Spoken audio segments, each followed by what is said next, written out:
Si vous aimez mon contenu et que vous souhaitez suivre mes lives, je vous invite à me rejoindre sur Twitch, je compte sur vous. Les amis, je suis très content de vous retrouver pour parler des premières informations officielles concernant le chapitre 20 de Boruto True Blue Vortex, un chapitre qui sortira, écoutez bien, le 18 mars à 16 h sur le site de Manga Plus, donc ne le loupez pas, allez soutenir l'œuvre de Masashi Kishimoto et au dessin bien sûr Ikimoto. Alors, ce chapitre, à quoi s'attendre? Eh ben, tout simplement, je peux vous le dire, il y aura de l'action, ça, il fallait s'y attendre quand on regarde les derniers chapitres, mais on peut s'attendre aussi à des retournements de situation avec l'intervention de certains personnages auxquels on ne pense même pas. Avant de voir tout ça, je vous invite à me rejoindre sur mon tout nouveau serveur Discord, le lien est dans la description. Vous aurez encore plus d'informations. En attendant, trêve de bavardage, regardons déjà les informations présentes dans cette vidéo. Voici ce que nous dit la preview du chapitre 20. La situation favorable tourne soudain au désavantage. Quel est le moyen de vaincre les Shinju humains qui désormais montrent les crocs? Vous l'avez compris, cette preview a deux fonctions. Première fonction, c'est de résumer ce qui se passe dans le chapitre 18 et 19 en une phrase. Nous dire en gros que la situation qui était favorable aux Shinobi au début a tourné à leur désavantage. Mais par leur propre faute, parce que c'est la faute de Konohamaru et un petit peu la faute du personnage d'Araya. Ça, on va en parler dans quelques instants. La deuxième fonctionnalité de cette preview, c'est de nous teaser qu'il y aura potentiellement un moyen pour que la situation qui est désormais défavorable aux Shinobi puisse revenir à nouveau dans de bonnes conditions. Alors, ça peut traduire deux choses. Soit il va y avoir l'intervention de quelqu'un, parce que là on nous dit qu'il y aura un moyen. Et ça peut être aussi un leurre, un piège de la part d'Ikimoto et de Kishimoto. On peut nous faire croire que justement quelque chose d'extérieur va intervenir pour tout simplement aider les Shinobi à vaincre les Shinju. Mais en réalité, il pourrait y avoir déjà plusieurs personnages déjà présents, comme Mitsuki ou Konohamaru, qui pourraient sortir de véritables masterclass pour vaincre Matsuri et Ryu. Déjà, revenons dans le contexte général. Pourquoi c'est la faute des Shinobi si actuellement ils sont dans cette situation? Une très mauvaise situation, disons-le. Déjà, commençons par le côté de Mitsuki, Sarada, Yodo et Araya. Araya, il nous avait sorti une masterclass à la fin du chapitre 18. Grâce à son épée, il était parvenu à contrer la technique de Ryu, la limaille de fer. Le gros problème, c'est que dans le chapitre 19, il n'a fait que spammer cette faculté avec son épée. Et forcément, Ryu a eu le temps de mettre au point sa stratégie pour l'exécuter et mettre hors d'état de nuire Araya avec son épée. Du coup, les Shinobi qui sont du côté de Ryu, Sarada, Mitsuki et les deux autres de Suna sont complètement avec une défense quasi nulle pour faire face à ce Shinju. Il ne reste que Mitsuki, Sarada pour prendre le lead des opérations pour tenter de vaincre leur adversaire. Du côté de Konohamaru, on a quelqu'un qui est très con, disons les termes. Il n'avait qu'une mission, manipuler Matsuri sur ses sentiments à son égard, parce que Matsuri a les sentiments de Moegi, et Konohamaru devait se faire passer pour un amoureux à l'égard de Matsuri pour temporiser la situation, le temps que les autres Shinobi se pointent pour vaincre Matsuri, après qu'ils aient vaincu notamment Ryu.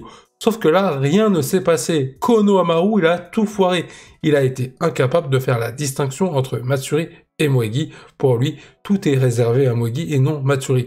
Il a complètement oublié sa mission. Forcément, ça ne met pas de crédit au personnage. Ça ne le valorise absolument pas. On a un Konohamaru qui, en plus d'être faible dans Boruto et Boruto True Blue Vortex, on a un Konohamaru complètement débile, alors qu'il aspire à des ambitions beaucoup plus élevées le concernant. Il ne veut pas être qu'un simple shinobi, il veut devenir Hokage.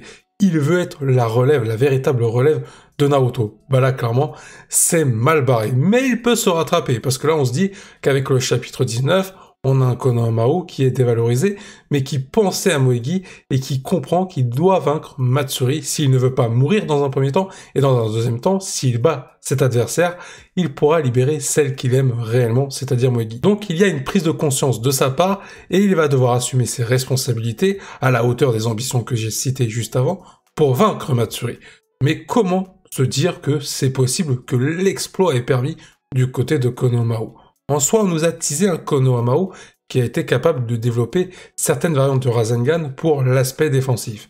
Peut-être qu'on aura un Konohamaru sur l'aspect offensif qui a aussi évolué. Il peut nous surprendre face à Matsuri, parce que parmi les Shinju, je pense que Matsuri est la plus faible par rapport aux autres, notamment Hidari, Jura ou même Ryu.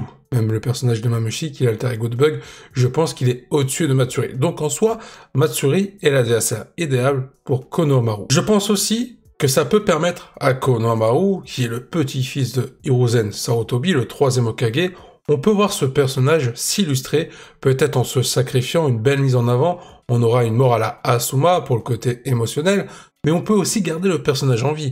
On peut voir vraiment ce personnage porter l'héritage de son grand-père, avec des techniques qui lui appartenaient autrefois. Par exemple, on peut voir Konohamaru utiliser le mode ermite des singes avec la présence d'Enma.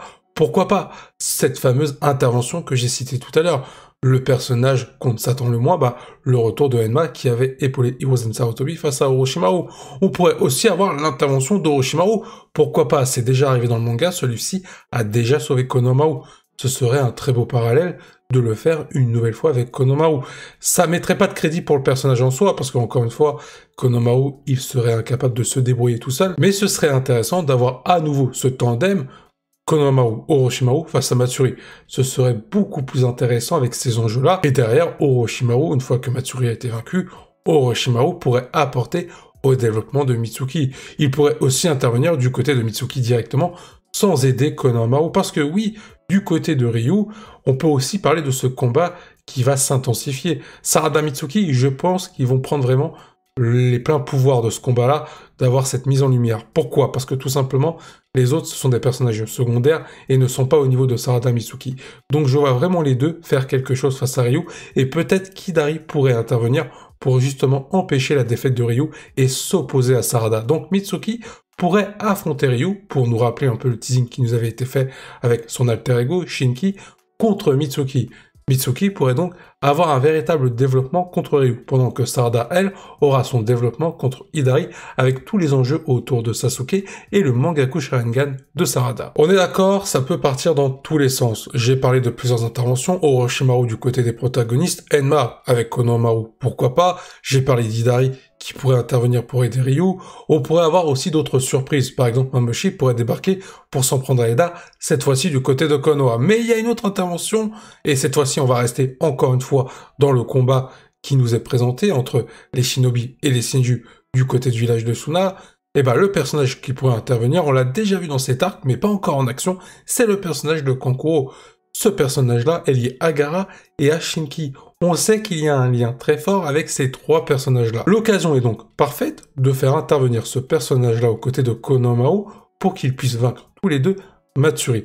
Surtout que la situation, le contexte, que ce soit contre Matsuri ou Ryu, plus contre Ryu pour le coup, si Kankuro était amené à intervenir, non pas du côté de Konohamaru, mais du côté des autres shinobi, la situation serait favorable à Kankuro. Pourquoi?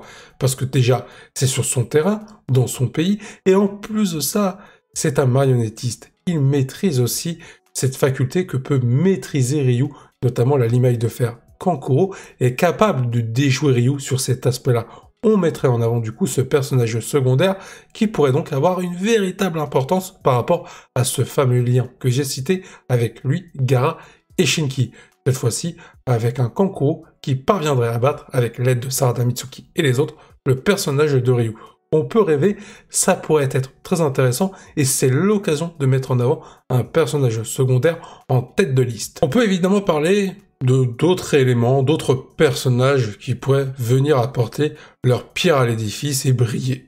Boruto, c'est le premier nom qui vient sur les interventions, parce qu'en soi, on a vu que dans les chapitres précédents, il voulait intervenir, mais Kashin Koji lui a dit que non, que s'il intervenait, Jura allait aussi venir, et donc Boruto se ferait tuer. Sauf qu'il y a un élément à prendre en compte qui est très intéressant. En parallèle, Kawaki est en train de demander à Amado de récupérer sa pleine puissance.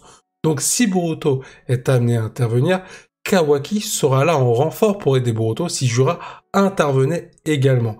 Donc ça change la donne, on pourrait avoir une double intervention Boruto puis Kawaki pour faire face au Senju. En soi, il y a tellement de possibilités. Pour ce qui est de celle-ci, il est vrai que j'ai un sacré doute, parce que Kashin Koji, il a l'air vraiment dans cette optique de garder Boruto à ses côtés et éviter que celui-ci se fasse tuer. Car il faut rappeler, même si j'ai dit que c'était un argument favorable, même si Boruto pouvait intervenir, il n'est pas dit que Kawaki pourrait directement l'épauler. Reste à voir ce que veut faire Amado à son égard, parce qu'Amado, il n'était pas vraiment enchanté de donner toute la puissance à Kawaki, pour des raisons assez floues, assez bizarres. Parce qu'il dit que Kawaki, voilà, il ne veut pas le perdre, il ne veut pas que celui-ci se fasse tuer, donc s'il lui redonne sa pleine puissance, Kawaki finira par mourir.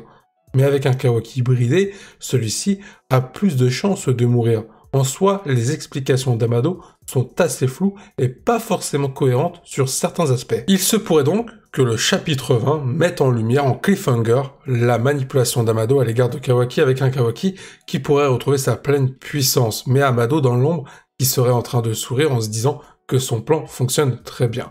Mais il y en a un autre qu'il faut se méfier, c'est Kashin Koji, qu'on nous montre comme un protagoniste qui est prêt à aider Boruto. En soi, on sait que Kashin Koji a vu différentes futures alternatives. Mais à quel moment on peut se dire que Kashin Koji est bel et bien du côté des protagonistes? On n'en sait rien. Lui, ce qu'il veut, c'est arriver à la finalité la moins pire de ce qu'il a vu. Mais quelle est donc cette finalité? Qu'est-ce que veut éviter à tout prix Kashin Koji? Ça se trouve, Kashin Koji manipule tout le monde pour arriver à sa propre finalité liée à son destin, et pas celui des autres, et encore moins celui de Boruto. Mais pour y parvenir, il a besoin de sacrifices, de manipuler les shinobi, et pour manipuler les shinobi, il a besoin de son pion préféré, qui est Boruto. Attention à ce personnage. En attendant, il faudra être attentif à toutes les informations de ce prochain chapitre. Regardez les petits détails. N'hésitez pas à donner votre avis, donner vos théories en commentaire. Je vous dis à la prochaine. Portez-vous bien et n'oubliez pas que la volonté du KT soit avec vous. Juste avant de partir, je vous invite à liker et à vous abonner si ce n'est pas encore fait et à suivre d'autres vidéos qui pourraient vous intéresser. Elles sont juste là.